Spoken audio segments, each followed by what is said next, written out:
After more than 48 hours of government shutdown, Democrats have dropped their opposition to a spending bill that would reopen the government after assurances from the Senate Majority Leader Mitch McConnell that he would bring up immigration legislation in the coming weeks if an agreement isn't reached before the end of this short-term spending bill that expires on February 8th. So that was enough to when Democrats back on board. They dropped their filibuster, and that will reopen the government as soon as the Senate, the House, and then the President signs it.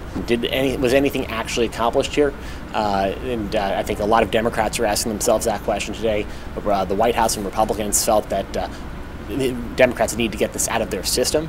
Certainly the fact that this came in the one-year anniversary of President Donald Trump's inauguration did sort of allow Democrats to stick their thumb in the eye of the president on that important anniversary. But in terms of moving closer to getting an immigration deal, we didn't actually get any closer on that. Democrats and Republicans aren't any closer to an actual agreement. He was not trying to be a deal maker. He had his laid down the law, and Democrats ultimately caved, and is the way the White House is putting it. Democrats dropped their request for a vote in negotiations on immigration to keep the government open. The White House position is that Democrats accepted a deal that the president had offered last week before the shutdown began. So if the president is buoyed by this, and he feels that that this was a win for him, despite the embarrassment of sort of the show of dysfunction in Washington, but that he came out on top.